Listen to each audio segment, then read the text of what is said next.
What it do? What's happening? This is your homie DJ Rico Banks, and we here live for another episode of Underground Reggie. Today on the show, we have Filthy Rockwell. Filthy, talk to the people. What up, though?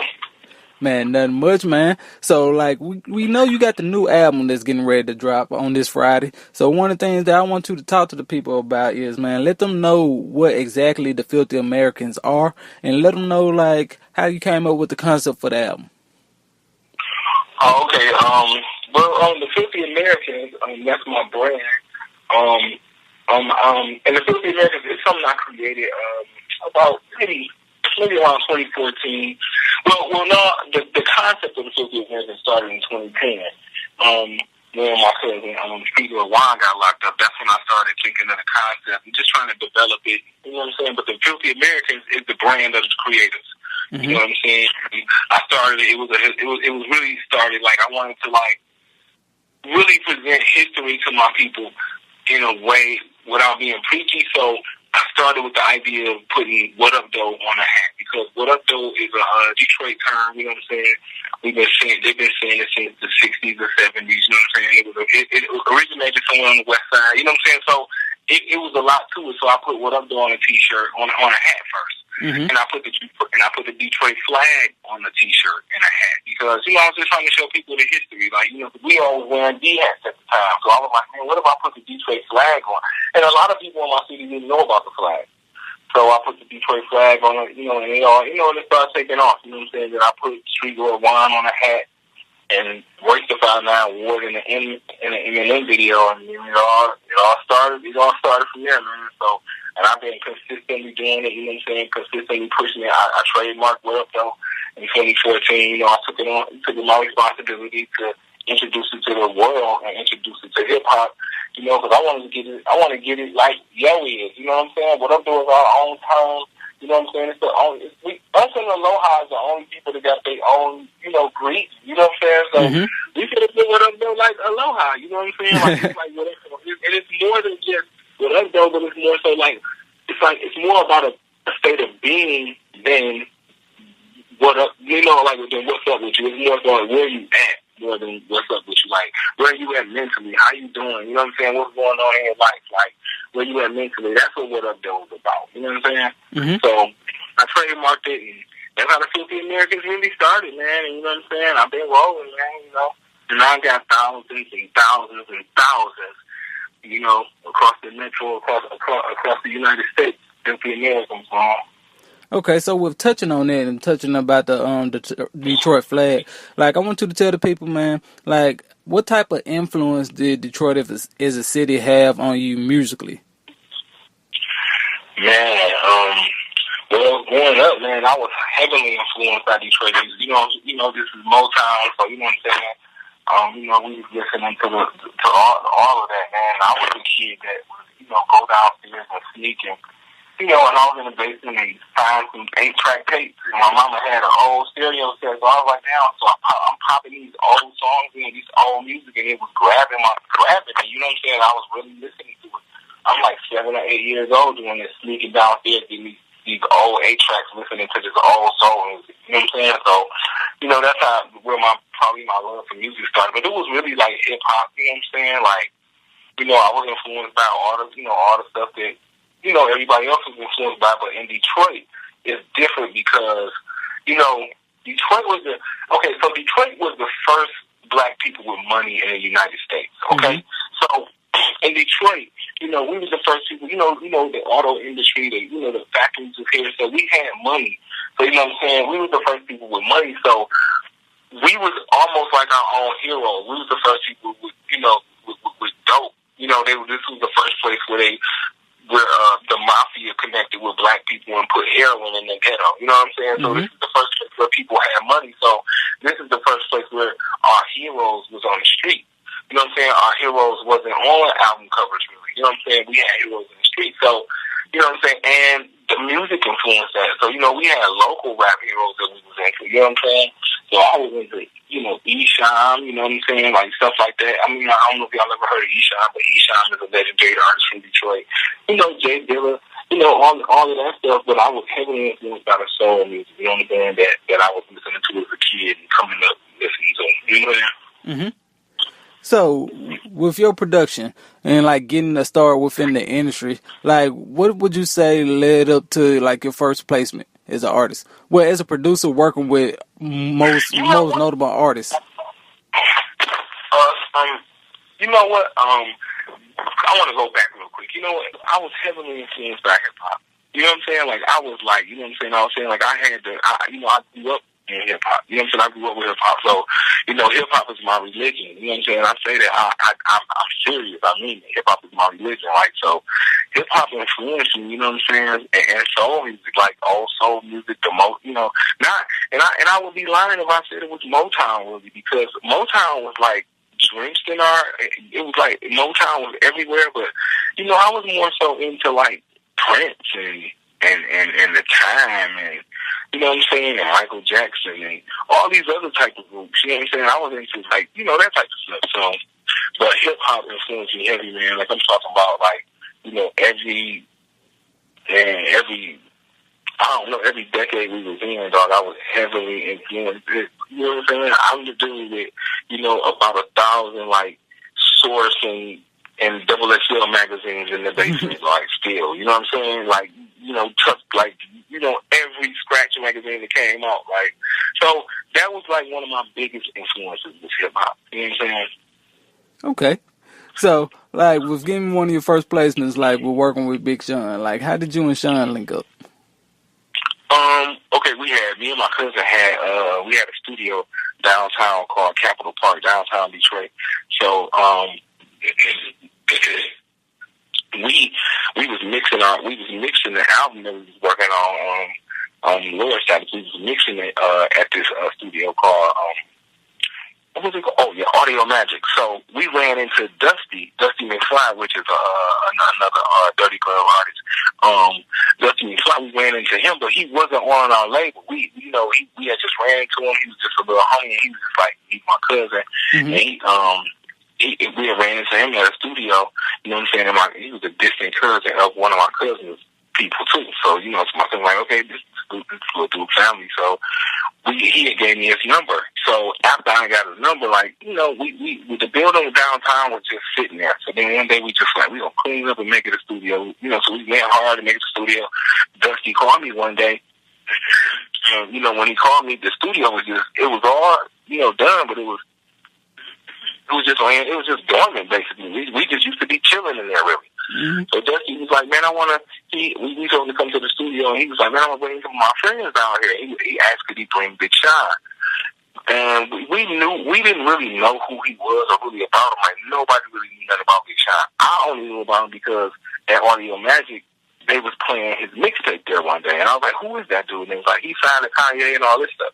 So I'm like, oh yeah, cool. So that's how I knew who he was. So I was explaining to my cousin who he was. But my cousin, you know, we had like an open door policy with him. Like, if you was from Detroit and you trying to do your thing, like, you know, the door was open for you to come to our studio and, you know, and work. Like, and that's just how we did it. You know what I'm saying? Dope. So Sean came down. All these kids came down. All these hippies. You know what I mean? You know, like these.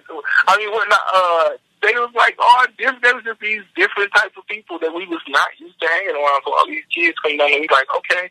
So, you know, they doing their music and like, you know, and that's how I really linked up with Sean. You know what I'm saying? Sean came down there. I mean, I know I'm telling you a long story, but I'm just trying to give you a.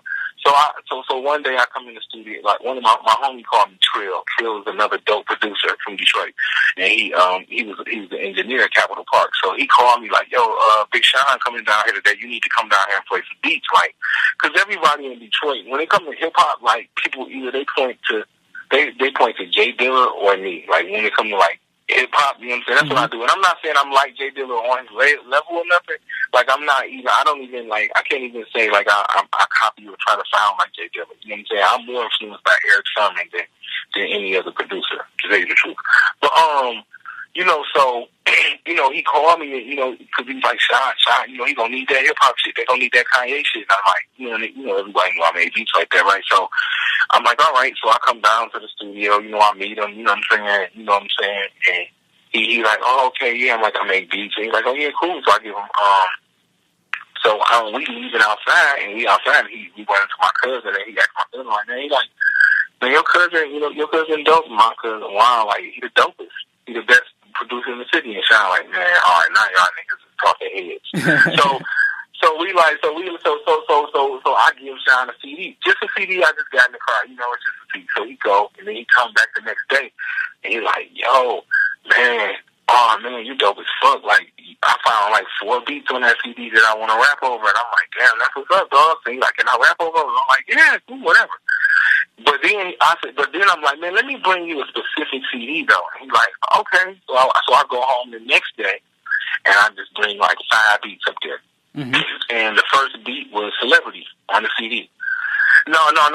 Celebrity was like number 2, right? So he had picked 2 beats off that CD to rap over off the 5. But it was funny, like, when he heard Celebrity, like, I guess it's a trick he learned from Kanye, dude. So when he heard Celebrity, like, it was me, him, and a couple of his friends, a couple of his homies in the room, like Big Shine, Earl Mack, and Say It Ain't Tone, and Zeno, who is his manager right now, probably like the manager, our engineer Larry. It was a couple of us in the studio. So when we played the beat, Shine, like, everybody in the room completely go crazy, right? Celebrity come on. As soon as the beat start, everybody go crazy, like, oh my God, you gotta use this. They're all going crazy. So Sean, like, just rocking his head, like, smiling, like, yeah, that shit cool. He's like, let's hear what else on there. And then, like, he didn't want me to know how much he liked the beat. Because I guess he figured, like, if I knew how much he liked the beat, I was going to charge him, like, a whole lot of money for it. Right. So that's what he was thinking. But it was just a funny-ass moment, like, where he just was trying to pretend like the beat wasn't what it was. He's like, yeah, I can probably put it on the mixtape. And his friends in the room like, man, you dumb as hell. You can't put this on Dave's cuss at the bottom shit. It was just funny as hell. So I can cuss on here, right? Oh, yeah, you can say whatever. Okay. Yeah, so it was just dope. And, but from there, like, me and Sean became homies, and we just was in the studio, like, working, man, like, working on, lines and stuff. That's how I got nominated for the Grammy for working on Mercy, because, for my pen, you know what I'm saying? Mm-hmm. But me and Sean would be in the studio, like, and, when we was in the studio, I was the only person that wasn't finally famous that could be in the room. It could only be like 3 people in the room when he did his songs, and I was one of them because, I used to contribute to a lot of his development. You know what I'm saying? I contributed to helping him, craft that thing that people see today. You know what I'm saying? So we created some dope ass music together. You know what I'm saying? I helped him, work on a couple of things. It was dope. And from there, you know what I'm saying, he always, looked out like, yo, Filthy, I'm working on this. You know what I'm saying? He'd reach out, you know what I'm saying? But now I'm just, I'm on this, I'm on the thing I'm on now, you know what I'm saying? And, they've been supportive of what I'm doing and see what I'm doing, you know what I'm saying? They see the work. So it's all good. Okay, now I was going to say this part for later, but since you brought it up now, like, talk to the people and let them know, how did Mercy come together? And, like, how did you get involved with actually, like, doing the Mercy track? And, like, with everything that's going on with Kanye right now, man, like, what was that experience like? You know what, man? Like, well, Kanye, he had reached out. They like, with Shine, Kanye reached out to me through Shine. Like, back when I had did Celebrity, like, see, this was the other part. So Celebrity took, like, that Shine's album took like 2 years to come out after he had picked that beat for me, right? Mm-hmm. So it took like 2 years. So through them 2 years, like, I was in contact with Def Jam and then No ID and them, and like No ID and them was reaching out to me because, like, Celebrity was like the strongest song on his, like, at the moment when it first came out, like, that was like, it sounded different. It was the only song that had a different vibe. Like, it was like Def Jam was really, really, really, really, like, putting a lot behind it. Like, they even was advertising it to be a single on Facebook. You know what I'm saying? They was talking about, like, they was really pushing for it to be a single. And me and Sean worked on it to be a single because, we used to go to the studio, every day, like, yo, Filthy, man, we gotta fucking make this a single. Man, so after I made the beat, we had brought the MPC. I brought my MPC up there, and me and Sean just worked on it, man. Like, we worked hard on Celebrity, dog. Like, we trying to make it a single. So, for 2 years, so the song was so strong. It was his A&R, the person that A&R the project. It was her favorite song. You know what I'm saying? It was dope. Oh, man. Oh, I got to tell y'all a dope story. Oh, okay, here. Okay, here's a dope story. So I was supposed to, so here go the sample clearance, right? So Def Jam hit me up. They're like, first of all, they like, we didn't even know nothing about you. We thought no idea did this. We were going to print. I'm like, what? So Sean manager called him to get on their head, like, hell no, Philly walking over juice pack, like, I don't know what y'all, so we had to fix that. So then that got fixed. And then here's a crazy story, right? So the sample, they called Def Jam, called me at like, they're like, yeah, it's looking like this Angela Bofield is not going to clear this sample. She has never cleared a sample for anybody. She's not going to clear the sample. That's why I sample Sean's song.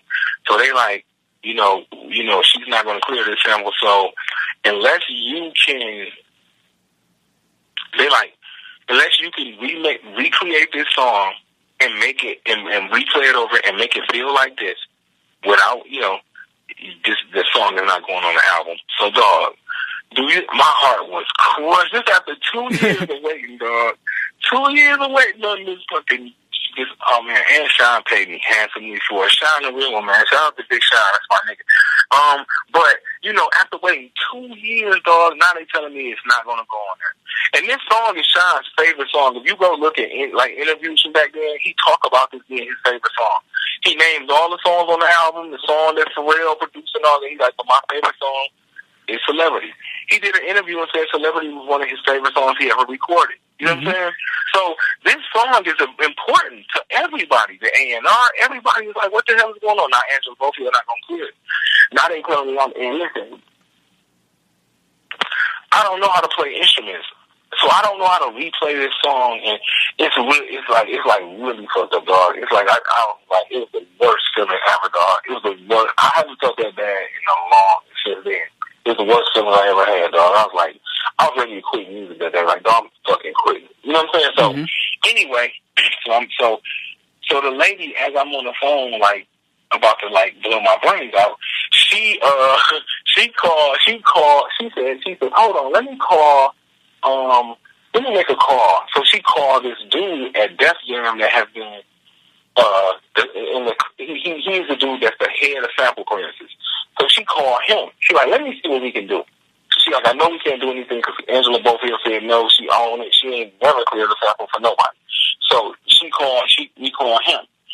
He like, where you from? And the lady tells him, I'm from Detroit. Now, he been working for Def Jam for like 20 years.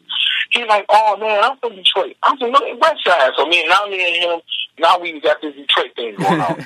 So he like, I knew why. He was like, I heard you say, what up, though, man? Because I said, what up, though? And he's like, oh, man, you from... So now me and him got this Detroit thing going on. So now she's like, hold on, I'm going to make... So she asked him, by me and him, our Detroit thing, she asked him, who's taking care of this over here on Angela Bofield's side of the fence? And he tells her the lady's name to call. So he calls whoever the lady is at whatever publishing company it was. So she on the phone on the other end, me and him talking. So he's like, man, this is what we gonna do. So he starts strategizing. He like, look, man, I'm finna get you a flight out to LA. You finna go work with No ID in them right now. Can you leave by Sunday? I'm like, hell yeah, I can leave by Sunday. I'm like, I can leave right now if you need me to. You know what I'm saying? So I'm like, I'm not trying to miss out on this opportunity. So he, so he like, all right. So as soon as she clicked over, he like, we got to get Filthy out to LA. We got to get him in the studio with No ID, and they got to work on this song because this is a smash hit, and this is it, right? She like, the sample is cleared. The lady on the other end, whoever she called, whatever it was, whatever energy happened between us on that phone at that moment, it got the sample cleared. And Angela Bofield has never cleared a sample. You know what I'm saying? I was the first person she did it for, and you know what I'm saying? And No ID. You know what I'm saying? I bet you it was probably his name that made her say yes, but dog, like, she said yes, and dog, it was like the greatest feeling ever. You know what I'm saying? So I can't tell y'all that story. But just tell y'all how it almost was over for your man, but yeah, that you know what I'm saying, that happened. But listen, check it out.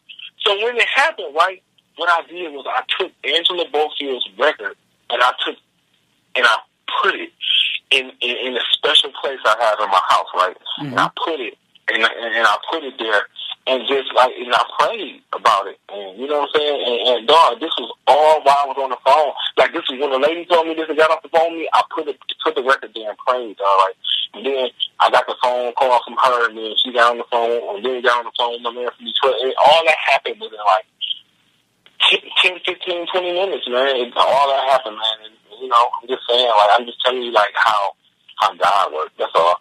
Man, that's dope. So, like, with Mercy, man, like, what was the differences in the experiences with Mercy and the difference with Celebrity? Well, with Mercy, I wasn't in the studio with Kanye and them when they did it and all that type of stuff. We didn't work on Mercy. Like, you know, Mercy was really like me and Sean was working on me and Sean was working on something else. I contributed ideas to Mercy, and I contributed to your favorite part of Mercy. I'm gonna say that. Now, getting back to the Filthy Americans project, like, okay. With me, I've listened to the project already. The one that's gonna drop on the 31st. So, like, one of the things I want to talk to you about is, like, what made you put the album together in the way that you did? Because the album has a cohesive story to it. It has a cohesive story and it has a cohesive sound to it. So without me giving away too much of what is actually on there, like, what made you decide on that theme of the CD that you picked for it? Okay, so when I was, so I started feeling like, man, you know, after, check it out. Here's the thing you did, right? So, Sean reaches out to me, and he like, yo, Kanye love your beats. He wants you to send him some beats for this project called Watch the Throne. So Kanye, he's like, yo, I love your shit. Send some beats. I'm like, he ain't give me his email or none of that though. He said, send it through Sean. I'm like, all right, okay, cool. So I sent Sean some beats.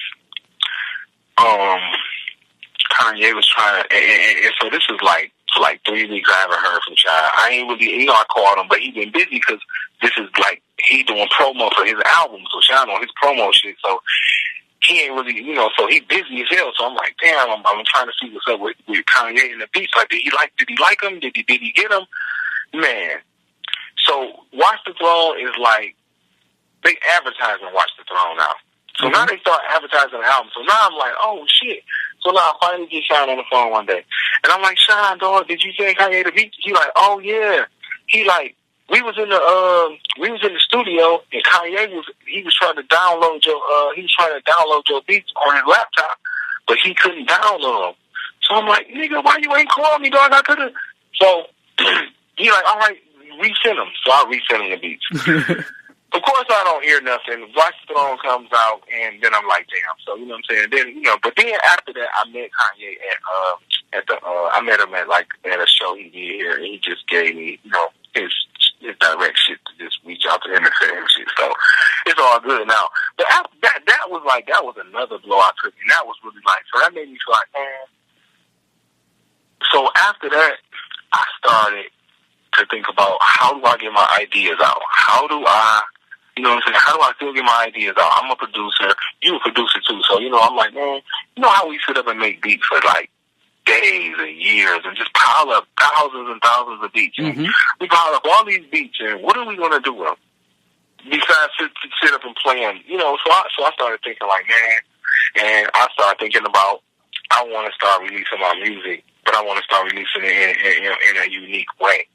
So I started working on the Griot. This was before I called it Griot, but I just started working on a new way of releasing, putting all my music, like my beats and stuff. But I wanted to, find a concept, a way of doing it. You know what I'm saying? So I used to always, I was listening to, I'm always like the stuff that's on the album. I'm into that. You know what I'm saying? I'm really into that stuff. So I'm always listening to like, vintage Martin Luther King speeches, or Malcolm X, or Huey P. Newton, or the Black Panthers, or Fred Hampton. Just I'm off into it. So I'll be listening to, so anybody. So so So I started thinking, man, I be hearing some powerful stuff, and I'm like, man, I wish other people could hear this. And so I started thinking, how do I get other people to hear it?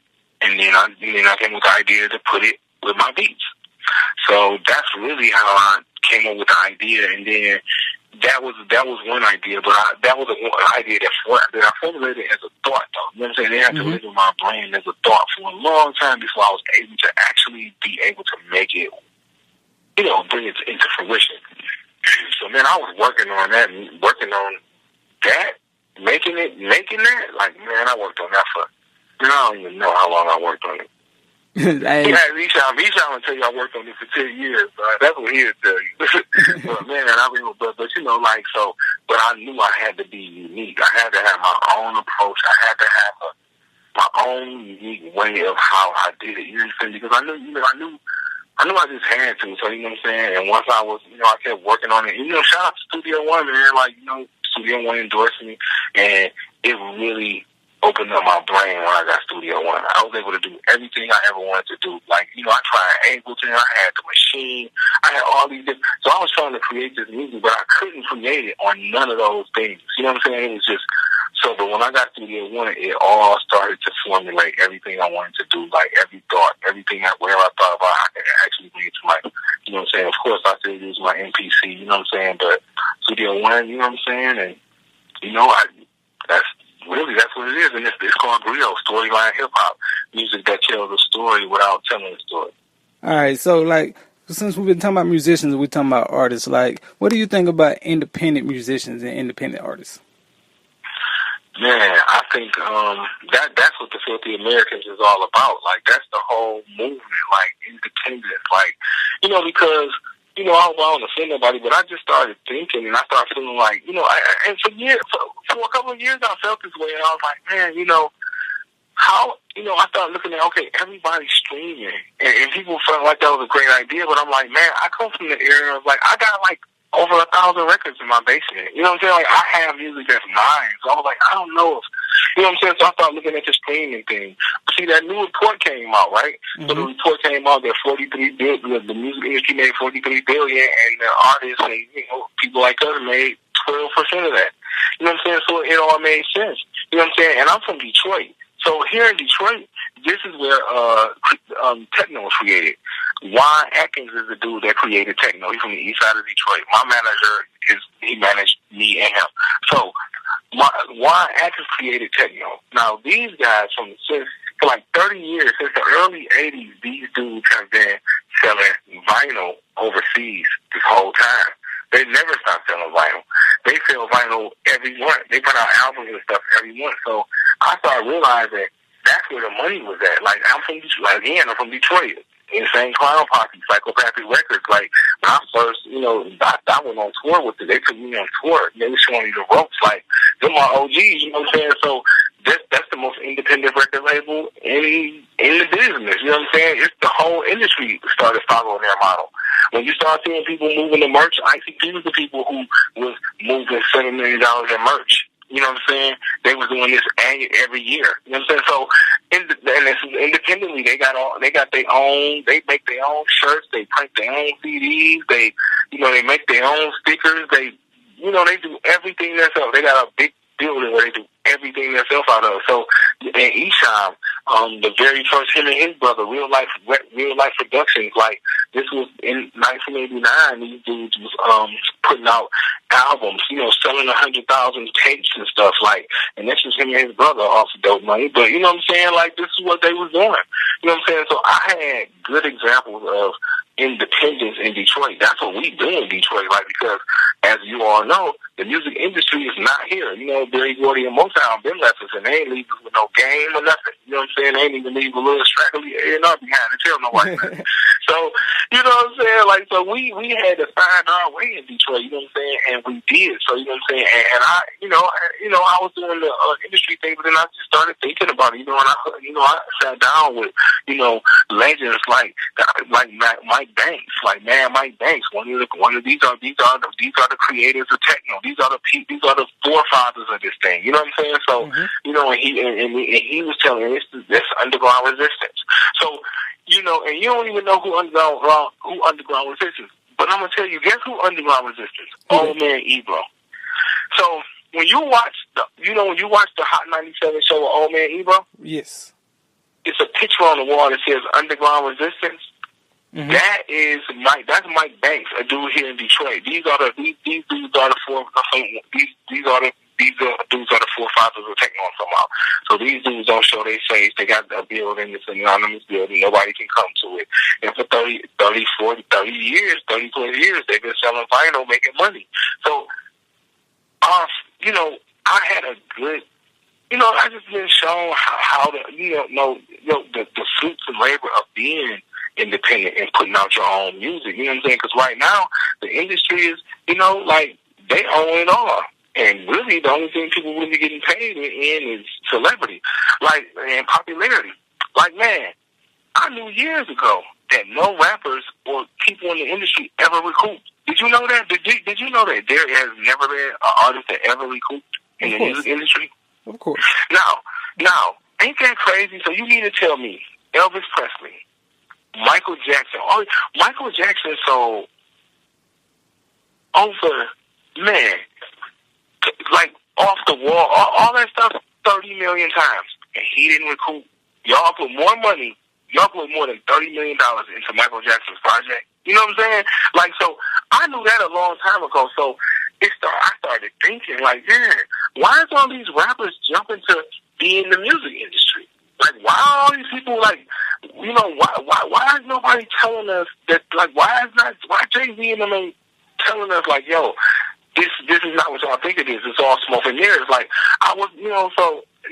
long time ago, I started looking at the industry funny and looking at the fact that rappers were, we really wasn't making no money for real. It was a few at the top that, that they prop up. You know what I'm saying? But, for the most part, you know what I'm saying? Look at the example with Lil Wayne. Just 1 year, that one year that him and Birdman got into it and Birdman stopped taking care of him, he lost his house and everything. You saw that? Real talk. We thought Wayne was one of the richest little niggas in the world for ever, right? And soon as and all the smoke and mirrors showed that he you know what I'm saying? So you know what I'm saying? I just started looking at it man, I would rather be able to, have 1,000 supporters that support 1,000 filthy Americans supporting the electrified than have 1 million people that take me to the top. And the record industry get paid. The record companies get paid, and I can't even, leave nothing to my kids. You know what I'm saying? These people are selling millions and millions and millions of albums, and they kids, the people that's right down from them, are broke after the artist die. You know what I'm saying? At least independent, we can set things up for our kids. You know what I'm saying? At least independently, we can build our own company and put out our own projects. That's why, I got Rockwell Distribution, Rockwell Music Association. You know what I'm saying? We got a company out of Australia, EPM, that we have distribution through. And this company has been around since I'm talking about back when music first was when music became a big thing on the internet. This is one of the first companies that was doing distribution for music. So they longevity in it. So this is one of the biggest companies. You know what I'm saying? And they doing my distribution. So that's what I'm doing. I'm trying to be help people in Detroit because we didn't know how to get our music out, and now you know what I'm saying. Through me and my partner BJ, you know what I'm saying. We are now working on ways to get our music out.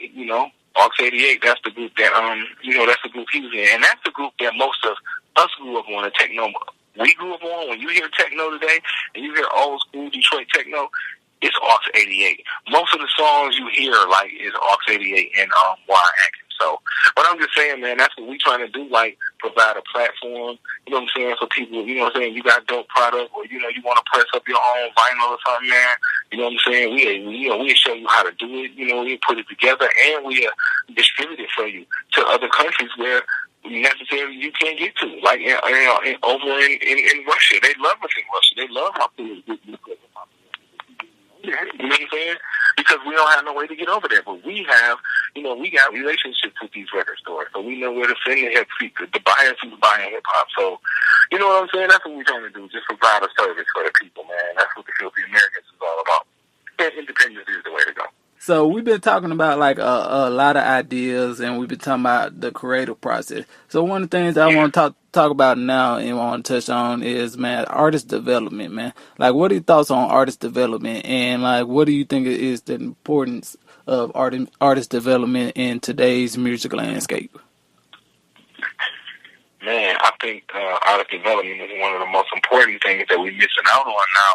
You know what I'm saying? That's why we don't see any more Michaels and Princes and, you know what I'm saying, and people like that, and Madonnas and all these type of people, because, you know, there's no artists are not being developed. You know what I'm saying? Like, you know, Smokey Robinson and them had to be produced and developed. You know what I'm saying? The way you see the Supremes speak and how Michael Jackson spoke, they developed that. You know what I'm saying? That was not something that, you know, like that was a part of their whole, like, you know, the way they dressed. Like, artists need to be developed. You know what I'm saying? They definitely need to be developed, because now we just letting the music just go wild free, and that's cool. You know what I'm saying? But it's it's hurting us now.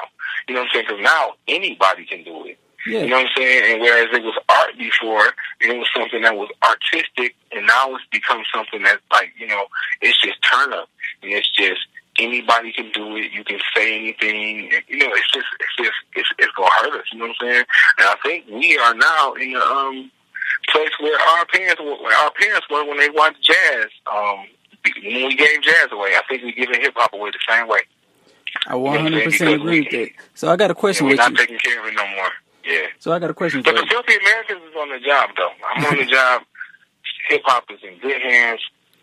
Filthy Americans is on the job. Oh yeah, it's time to get it. I got a question for you. So, what do you think is the importance of an artist to have a story? Oh man, it's important for an artist to have a story. You know what I'm saying? The story is really important. A story, you know what I'm saying, it gives you longevity. You know what I'm saying? And that's what it's about. We should have longevity today. Like, I was just listening to a Michael Jackson song and thinking to myself, like, why wouldn't we want to have a song that 30 years later? I was listening to Will Smith Summertime. That's what I was listening to. Thinking to myself, like, why wouldn't we want to have a song that 30 years later play and it pays you? You know what I'm saying? Like, why don't we want to make music forever? You know what I'm saying? Mm-hmm. That's like music that's going to last forever. I don't understand staying in the landscape we in, but, you know what I'm saying? I'm sorry, man. I went off on the tangent. What was your question?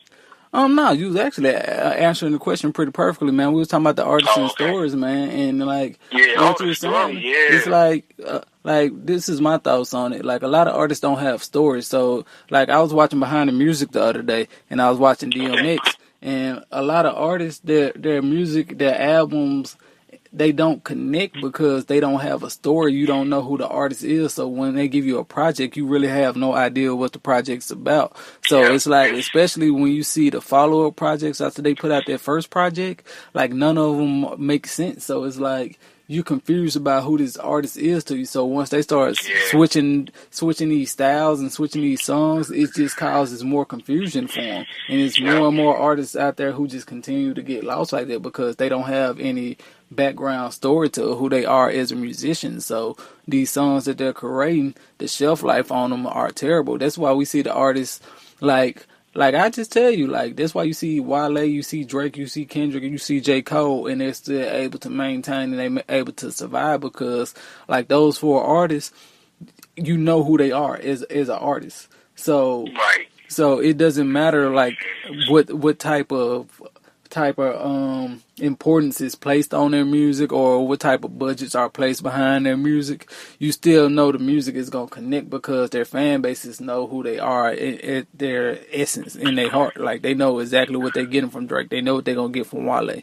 They know what they're going to get from J. Cole, and they know they're going to get from Kendrick. But those are some of the rare few who came out on this side of the 2000s that you can really say that for, because besides that, the list gets thin. It gets real thin. Like, you can only add a couple more artists in there. You could throw Wiz Khalifa in there, and after Wiz Khalifa, it gets kind of thin. Like, you only have a few more. You got the Nipseys, you got the YG, you got Ty. Yeah. And I like Mozzie. You like Mozzie? I like Mozzie a little bit, but I haven't really just dived deep into like Mozzie. I really like Ty Okay. Dolla $ign though. I like everything that Ty Dolla $ign is doing. I think YG CD, the CD that he just put out, the Stay Dangerous CD. I think that CD is a classic, and I think that people are gonna really realize it's a classic maybe next year or the year after, because it's a classic, huh? it's a classic. From my first initial listen on there, is only one song that I didn't like, and it was Too Cocky. But it's not that I didn't like it because it wasn't a good song, because Too Cocky is a good song. The only reason I didn't like Too Cocky on my first listen was because it doesn't sound like any other song on the CD. Too Cocky is the only song that sounds like a LA song on there. It's the only one that sounds like a Compton song. It's the only one that sounds like a California song. No other song on that CD has that sound. And the reason why I say that, check it out now. yeah, and like the reason why I say that is because if you listen to YG's previous CD, like I really love the I think it's called Still Brazy, his second album. Like I really love the second album. That whole CD sounds like the West Coast. Like I still listen to that CD today. It sounds like vintage West Coast. So you a YG fan? Definitely a YG fan. YG won me over. Okay. I wasn't big on his first CD, but like the CD that had My Hitter and those songs like that, I wasn't big on that one. But when I heard the Still Brazy CD, I'm like, oh yeah, I love this because it's all the way California. It's like it really shows you who YG was. Like it sounded like a DJ Quick. It sounded like Eazy-E. Like it really, the whole album sounds strictly like California. It sounds like who you think YG would be. So like when I get to talking about Too Cocky is the only song on the new album that sounds like that. But the new album, I feel, is YG's best album to date. Okay, I hear you. All right, I gotta check that out, man. Yeah, YG album hard. There's a lot of people not talking about YG album right now. YG album hard. I like Nicki new CD. Jim Jones has one of the better CDs this year. A lot of people not trying to talk about Jim Jones CD. Jim Jones' new album is one of his best albums ever. What? It's definitely a sleeper CD. Definitely. Wasted Talent. Like, if you get a chance, check out Wasted Talent.